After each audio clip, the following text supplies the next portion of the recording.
अब सीधा हम आपको पंचकुला लिए चलेंगे, जहां पर बीजेपी की तरफ से प्रेस कॉन्फ्रेंस की जा रही है। बहुत वरिष्ठ नेता है भारतीय जनता पार्टी के और हिमाचल प्रदेश के अध्यक्ष भी रहे और वहाँ के मुख्यमंत्री भी रहे। मैं उनका एसपीसी में स्वागत करता हूँ। उनकी बाईं ओर बैठे हैं डॉक्टर अनिल अग्रवाल जी। आप राज्यसभा के सदस्य हैं, आदरणीय जयराम ठाकुर जी, और इन दोनों को, आदरणीय अनिल अग्रवाल जी को, एक क्लस्टर में जाने के लिए भारतीय जनता पार्टी केंद्र की ओर से दायित्व मिला है। तो ये जो अम्बाला, कुरुक्षेत्र और करनाल, इन 3 लोकसभा को मिला करके एक क्लस्टर बनाया, उसके आप के नाते यहाँ काम करेंगे। उसी के नाते उनके सहयोग के लिए हरियाणा भारतीय जनता पार्टी की ओर से आदरणीय कंवरपाल जी, मंत्री हरियाणा सरकार में, और श्रीमती लतिका जी, पूर्व विधायक और राष्ट्रीय कोषाध्यक्ष महिला मोर्चा, इन दोनों को उनके सहयोग के लिए लगाया है। यहाँ के सब कार्यक्रम ठीक ठाक हों, तीनों लोकसभा के संगठन की ओर से आदरणीय वेदपाल जी एडवोकेट, आप सबसे परिचित हैं करनाल से, उनको तीनों इन लोकसभा के अंदर पार्टी की ओर से दायित्व मिला है। ऐसे ही आदरणीय रामचंद्र जांगड़ा जी, आप सब परिचित हैं, हमारे राज्यसभा के सदस्य हैं, पार्टी के वरिष्ठ नेता हैं। आदरणीय रतनलाल कटारिया जी, उनका स्वर्गवास हो गया है, आप सबको जानकारी है, इस लोकसभा से वो सदस्य थे। तो वैसे तो उन्होंने ये कार्यक्रम सब आयोजित करने थे यहाँ, लेकिन उनके ना रहने के बाद तो पार्टी ने आदरणीय रामचंद्र जांगड़ा जी को यहाँ इस लोकसभा के इस इंचार्ज के नाते ये कार्यक्रम सब हों और यहाँ की रैली हो, उसके नाते दायित्व दिया है मेरे को। और वीरेंद्र गर्ग जी हमारे सह कोषाध्यक्ष हैं। ये तीनों जिलों में, तीनों जिले जो हैं, यानी कि अम्बाला लोकसभा, इसके सब कार्यक्रम संपन्न कराने का दायित्व मिला है। तो आज इस बैठक में, इस प्रेस वार्ता में आप सब लोग आए हैं। इसके बाद एक बैठक होनी है लोकसभा की। मैं निवेदन करूंगा आदरणीय जयराम ठाकुर जी से कि वो हम सब पत्रकार सलाहकार बंधुओं को संबोधित करें। आदरणीय जयराम। माइक की जरूरत है, जरूरत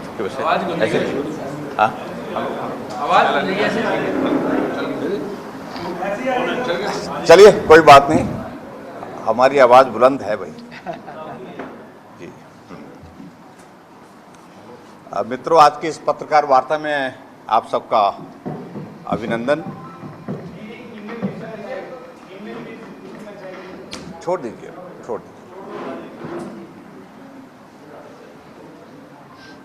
अभी जिस प्रकार से आपके समक्ष प्रस्तावना रखी गई आज की इस पत्रकार वार्ता की, मैं उसी में कुछ बातों को जोड़ करके अपनी बात को पूरा करूंगा।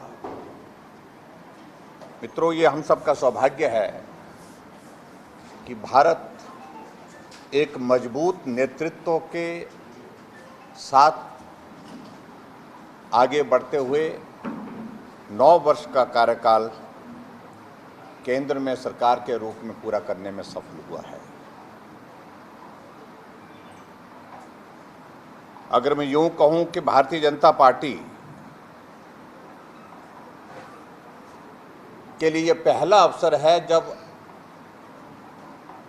एक मजबूत सरकार, एक निर्णायक सरकार 9 वर्ष का कार्यकाल पूरा करने के पश्चात अपने दशक को पूरा करने की दिशा में आगे बढ़ रही है, और एक दशक पूरा करने के साथ साथ दूसरे दशक की शुरुआत करने जा रही है। इससे पहले मैं 9 वर्ष के कार्यकाल के कुछ महत्वपूर्ण बिंदुओं पर आप सबके सामने अपनी बात कहूं। मुझे लगता कि ये भी आवश्यक है कि इससे पहले भी एक सरकार रही, 10 वर्ष तक रही। मैं किसी व्यक्ति विशेष का नाम उसमें लेने की आवश्यकता महसूस नहीं करता हूं, लेकिन उस दौर में भारत की क्या स्थिति थी अंतर्राष्ट्रीय स्तर पर, सम्मान की दृष्टि से, पहचान की दृष्टि से, ये सारी बात को मुझे लगता कि कहने की आवश्यकता नहीं, आप अच्छी तरह से समझते हैं। और आज 9 वर्ष का कार्यकाल आदरणीय नरेंद्र भाई मोदी जी के नेतृत्व में जब पूरा हुआ, आज पूरे विश्व में भारत की पहचान, भारत का सम्मान, भारत का स्थान जिस प्रकार से मजबूत हुआ है, तो स्वाभाविक रूप से, निश्चित रूप से ये श्रेय देश के हमारे यशस्वी प्रधानमंत्री नरेंद्र भाई मोदी जी को जाता है। 10 वर्ष का कार्यकाल जो पूर्व सरकार का रहा और उस सरकार के दौरान देश का सबसे मजबूत, सबसे महत्वपूर्ण पद, प्रधानमंत्री का पद, एक तरह के एक परिवार के हाथ की कठपुतली बनकर के रह गया।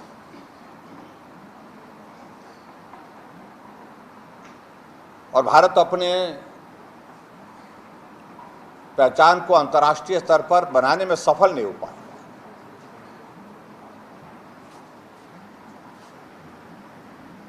भ्रष्टाचार की सारी सीमाएं टूट गई थी।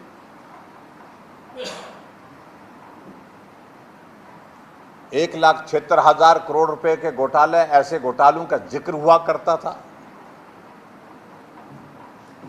और उसके साथ साथ में देश में जो विकास की दृष्टि से जो कार्य होने चाहिए थे, उसमें भी बहुत ज़्यादा ग्रोथ नहीं आ पाई और आर्थिक तौर पर बहुत बड़े संकट के दौर में भारत उस दिशा में बढ़ता दिख रहा था। लेकिन आज हमारे लिए खुशी की बात है कि नरेंद्र भाई मोदी जी देश के प्रधानमंत्री बनने के पश्चात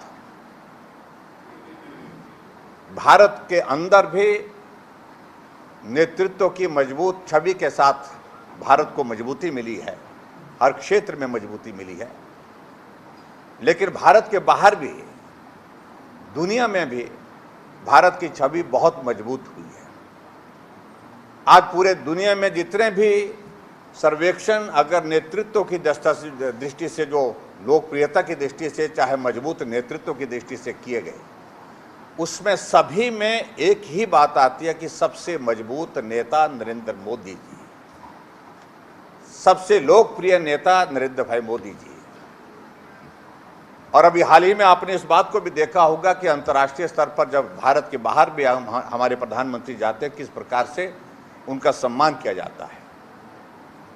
अमेरिका के राष्ट्रपति ये कहने के लिए अपनी बात कह करके दुनिया के सामने कहता है कि मेरा मन करता है कि मैं आपका ऑटोग्राफ लूं। ऑस्ट्रेलिया के प्राइम मिनिस्टर कहते हैं कि you are the boss, Modi is the boss. और एक देश के राष्ट्राध्यक्ष इस बात को, जिसको सब दुनिया ने देखा कि भारत की संस्कृति के अनुरूप जिस प्रकार से हम बड़े लोगों का आदर करके, पांव छू करके आशीर्वाद लेते हैं, उस प्रकार से उनने अभिवादन किया। ये सारी सहज रूप से चीज़ों को देखने में और कहने में मुझे लगता कि इसके अंतर को समझने की आवश्यकता है कि भारत में कितना परिवर्तन हुआ इस 9 वर्ष के कार्यकाल में। और आर्थिक दृष्टि से मैं दुनिया के मानचित्र पर भारत की स्थिति पूरे में जो 10 वर्ष की सरकार रही उसके दौरान अच्छी नहीं रही। हालांकि उस वक्त के प्रधानमंत्री एक अर्थशास्त्री थे, लेकिन आज हमारे लिए खुशी की बात है कि आज भारत की इकोनॉमी मजबूत हुई है। आज दुनिया में भारत की इकोनॉमी 5वें नंबर पर पहुंची है, जो 11-12 नंबर पर हुआ करती थी।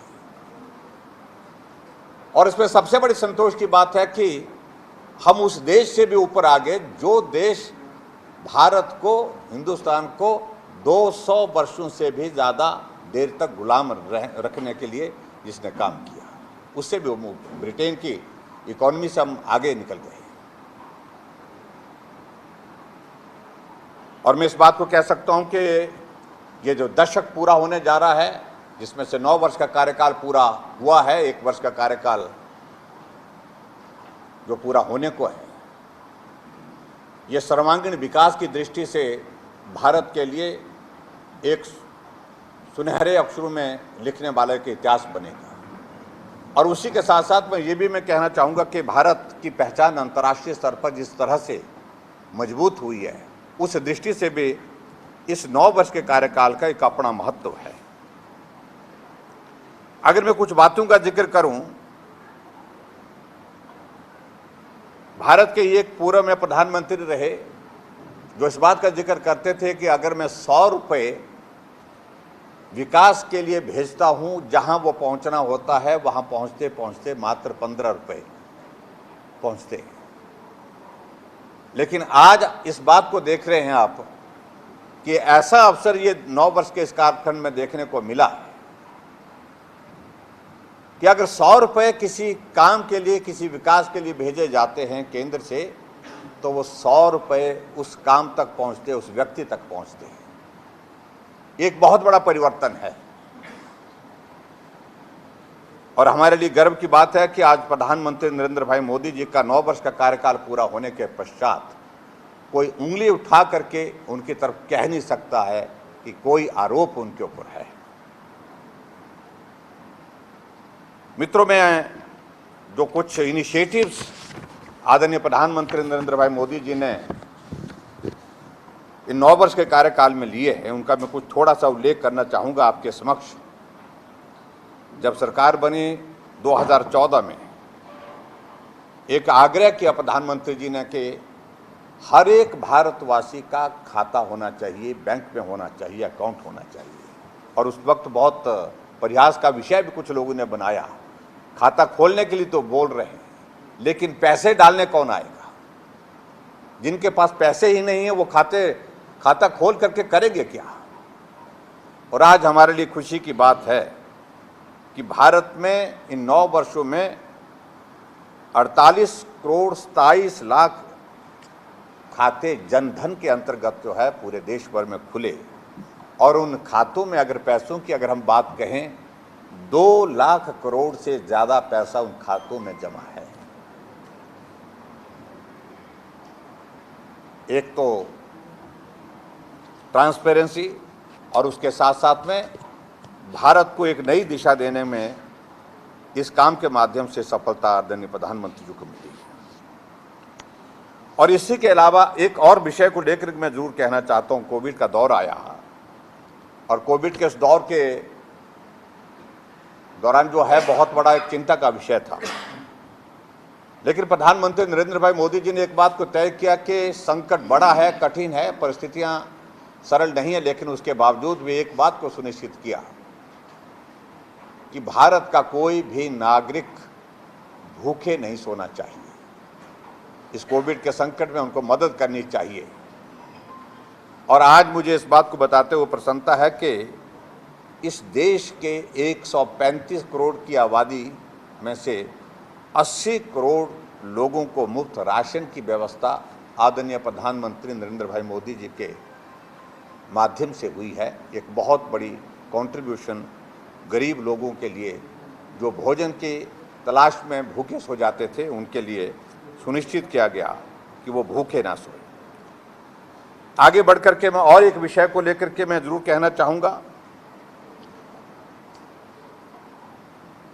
हर आदमी की इच्छा होती है कि अपने जीवन में अपना घर हो और जिस घर में वो अपने परिवार के साथ रह सके, सुकून की ज़िंदगी जी सके।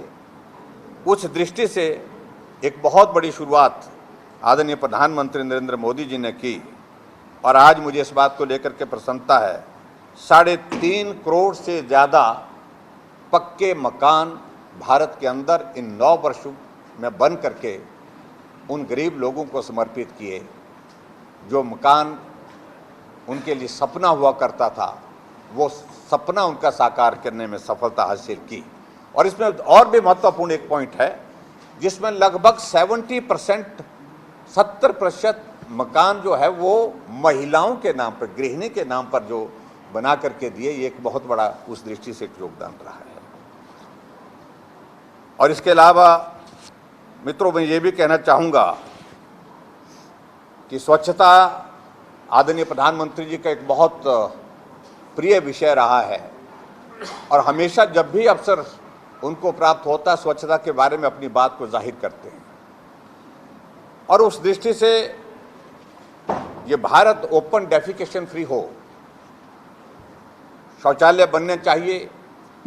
ग्रामीण क्षेत्रों में बहुत कठिन परिस्थितियों का सामना करना पड़ता था और शहरी क्षेत्रों में भी, और एक अभियान के रूप में एक शुरुआत की और उसमें भी बहुत सारे लोगों ने भी इसको बड़ी हल्के में लिया, कई तरह की टिप्पणियां करने की बातें कही।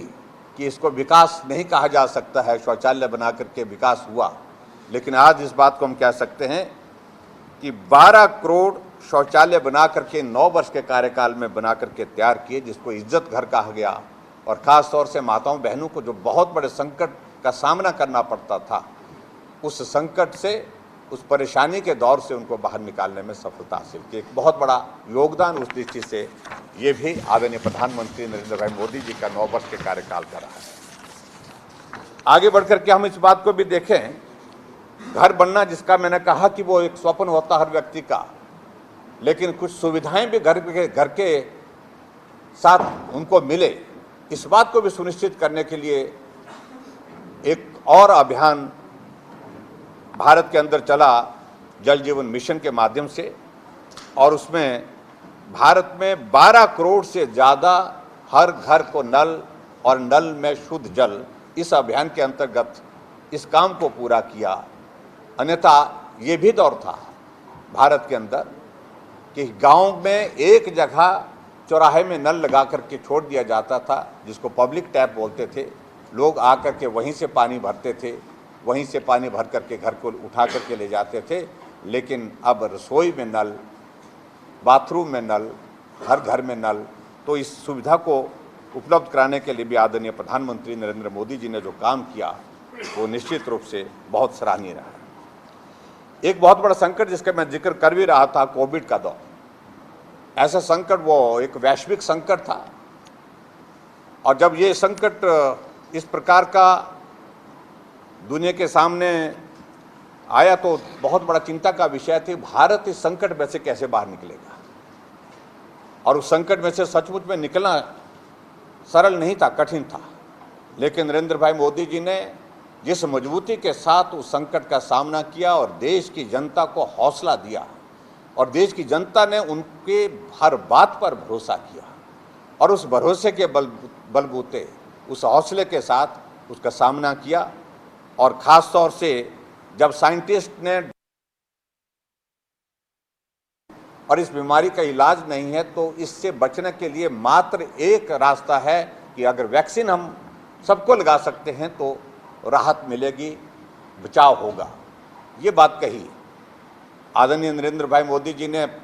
देश के जो साइंटिस्ट उनको बुलाया और बुला करके बात की कि 135 करोड़ का भारत अपने देश के अंदर वैक्सीन क्यों नहीं बना सकता है, क्योंकि सभी लोगों को यही कहना था कि वैक्सीन बनेगी तो बाहर बनेगी, और उसके लिए कई साल लगेंगे, उसकी सारी प्रोसेस को, टेस्टिंग के प्रोसेस से निकलने के लिए, बनाने के प्रोसेस से निकलने के लिए बहुत वक्त लगेगा, और तब तक के लिए भारत में बहुत बड़ा नुकसान हो जाएगा इस कोविड के कारण। लेकिन निश्चित किया गया कि इस कठिन काम को करना है। साइंटिस्ट भी जुटे, डॉक्टर्स भी जुटे, और अंततः सफलता प्राप्त की। 2 वैक्सीन भारत के अंदर बन करके तैयार हुई, और वो वैक्सीन सफलतापूर्वक लगाई गई, और दुनिया का सबसे बड़ा वैक्सीन अभियान भारतवर्ष में चला, जिसमें 220 करोड़ वैक्सीन डोजेज जो है कोविड की लगाई गई। और यही नहीं, यहीं तक सीमित नहीं रहे, देश के बाहर भी जो मित्र देश हैं, 100 से ज़्यादा देशों को वैक्सीन उपलब्ध भारत की ओर से, भारत की बनी हुई उस वैक्सीन को उपलब्ध कराने में सफलता हासिल की। एक बहुत बड़ा, जिसको मैं कह सकता हूँ कि एक बहुत बड़ी एक कंट्रीब्यूशन दुनिया को भी रही है। इसी तरह से एक और विषय को लेकर के मैं जरूर कहना चाहूँगा कि प्रधानमंत्री नरेंद्र भाई मोदी जी ने एक नई योजना शुरुआत की थी, शुरू के दौर में ही उसकी शुरुआत कर दी थी कि हर घर में गैस का चूल्हा हो।